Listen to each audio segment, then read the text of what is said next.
అయ్యో అయ్యో అయ్యో ఏమిటైనా కొత్త బట్టల్లో మెరిసిపోతున్నారు? ఎక్కడవి? నేను కొన్నాను పిన్ని, పండగ కదా అని. అవునైనా ప్రతి పండక్కి కొత్త బట్టలు కుట్టించుకుని టింగురంగా అంటూ వెలిగిపోవడానికి మనం మహారాజులేం కదా. కోట్ల కొద్ది డబ్బు ఎనపెట్లో మూలుగుతోంది. దానికి తోడు నీ పెళ్ళాం పుట్టింటి నుంచి కట్నం పేరుతో ధనరాశులు తీసుకొచ్చి కుమ్మరించిందిగా. ఏదన్నా అంటే సవతి తల్లి ఆడిపోసుకుంటుంది అంటారు. మీరు చేసిన పనేమన్నా బాగుందా? ఏ కొత్త బట్టలు లేకపోతే పండగ గడవనంటోందా? సుగుణ చీరలు చిరుగుపట్టాయి, బాబీగాడి బట్టలన్నీ బిగితైపోయాయి పిన్ని. సంసారం గుట్టు రోగం రట్టు అన్నారు నాయన. గుట్టుగా గుంభనంగా సంసారం చెయ్యాలి. ఇలా దుబారాలు చేస్తే చివరికి చేతికే చిప్ప మిగులుతుంది. మా నాన్నని ఎందుకు తిడతావు నానమ్మా? నువ్వు కూడా కొనుక్కున్నావుగా కొత్త చీర. నోరు మీరా బడవాని. పండక్కి అమ్మవారికి పెట్టడానికి కొన్నాన్రా కొత్త చీర. పండగలకి మనం కొత్త బట్టలు కట్టుకుని కులకడం కాదు. ఎవరైనా లేని వాళ్ళకి దానం చేస్తే అది పుణ్యం. సుగుణ, మీ నాన్న దగ్గర నుంచి ఏదైనా ఉత్తరం వచ్చిందా? వచ్చిందత్తయ్య. డబ్బు కోసం ప్రయత్నం చేస్తున్నానని రాశారు. ప్రయత్నం? బోడి ప్రయత్నం. నీ పెళ్లి 8 ఏళ్ళైంది. ఆ 8 ఏళ్ల నుంచి కట్నం బాకీ 25,000 తీర్చడానికి ప్రయత్నం చేస్తూనే ఉన్నాడు. ఆ 25,000 వడ్డీతో కలిసి 30,000 అయింది. తన తల తాకట్టు పెట్టైనా సరే వెంటనే ఆ డబ్బు తీసుకొచ్చి అందించమని మీ నాన్నకి రాయి. అలాగే అత్తయ్య. త్వరగా వంట చేసి తగలడు. నేను పొలం వెళ్ళొస్తాను పిన్ని. వెళ్ళిరా నాయన.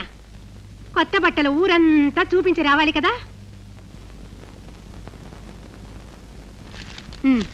24 గంటలు ఆ పేపర్ ముందేసుకుని కూర్చుంటారు. ఏ దేశంలో ఏం జరిగినా ఎవరిని ఎవరు పొడిచి చంపుకున్నా మనకెందుకండి? మనకేమన్నా ఉరుగుతుందా? లేచి వెళ్ళి ఆ 10 పుస్తకాలు చూడండి. లేవండి. అలాగే గంగా. అమ్మా లీలా, నా బంగారు తల్లి, పొద్దెక్కింది లేమా. లే స్నానం చేసొచ్చి ఈ కొత్త బట్టలు వేసుకోమ్మా. నిన్ననే కొత్త బట్టలు కట్టుకున్నాను కదమ్మా. నిన్నటి కొత్త బట్టలు ఈ వేళకి పాత బట్టలు అయిపోయాయమ్మా.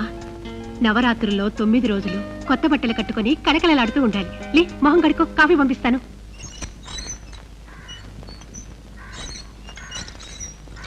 అమ్మా సీత.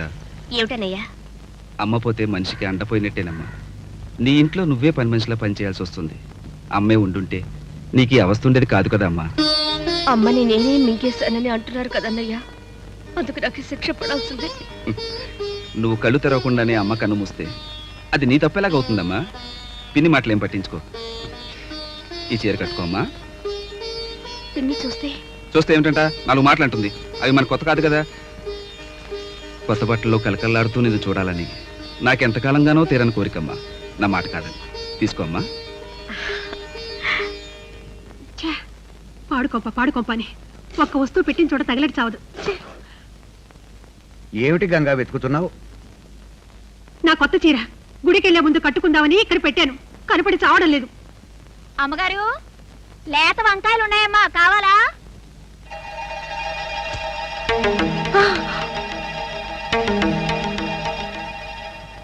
రత్తాలు, ఈ చీర నీకెక్కడిదే? చిన్నబ్బాయి గారి ఇచ్చారమ్మా. మనం కట్టుకుంటే కాదు, లేని వాళ్ళకి దానం చేస్తే పుణ్యం అన్నావు కదా నానమ్మా. రత్తాలకి ఈ చీర నేనే ఇచ్చాను. అవునమ్మా, అబ్బాయి గారు ఇచ్చారు. పిల్ల వెధవ, వాడిస్తే మాత్రం ఇద్దంత దానివి నీకు బుద్ధి జ్ఞానం లేదు. తగుదనమ్మా అంటూ కట్టేసుకుని ప్రబల బండిలా తయారయ్యావు. విప్పవే, విప్ప ముందు.